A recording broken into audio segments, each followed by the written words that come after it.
Hi everyone, আশা করছি সবাই খুব ভালো আছেন এবং আজকের ভিডিওটা আপনাদের জন্য খুবই হেল্পফুল হতে চলেছে।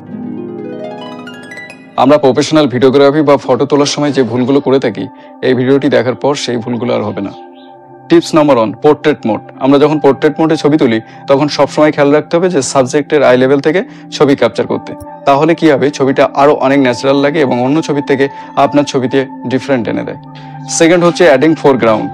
ফোরগ্রাউন্ডটা কি, যখন কোনো সাবজেক্টের কিছুটা অংশ নিয়ে মেন সাবজেক্টকে ক্যাপচার করে পিছনের সাবজেক্টকেও খুব সুন্দরভাবে বোঝানো যায়, সেটাই হচ্ছে ফোরগ্রাউন্ড। যেমন এই ছবিটা দেখতে পাচ্ছেন, সামনে একটা সাবজেক্টকে কিছুটা নেওয়া হয়েছে, তারপর মেন সাবজেক্টকে বুঝিয়ে পিছনের সাবজেক্টকে খুব পরিষ্কারভাবে বোঝানো হয়েছে। এতে কি হয়, আপনার ওখানকার হোল স্টোরিটা একটা ছবির মধ্যে ফুটে ওঠে এবং যেটাতে আপনার ছবি আরও অ্যাট্রাকটিভ লাগে।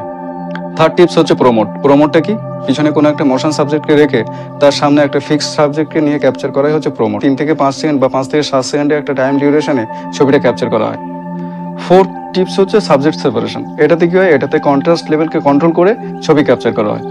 আপনি এই ছবিটা দেখলে বুঝতে পারবেন যে একটা সাবজেক্ট ডার্ক এরিয়া আছে এবং আরেকটা সাবজেক্ট লাইট এরিয়া আছে, কিন্তু ফোনের কন্ট্রাস্ট লেভেলকে কন্ট্রোল করে ছবিটা ক্যাপচার করার জন্য দুটো সাবজেক্টকেই খুব সুন্দরভাবে বোঝানো যাচ্ছে। তো এই ছিল আজকের কিছু টিপস। ভিডিওটি ভালো লাগলে অবশ্যই লাইক এবং সাবস্ক্রাইব করবেন এবং এরকম ধরনের কোনো কোয়ারিজ থাকলে অবশ্যই কমেন্ট বক্সে জানাবেন।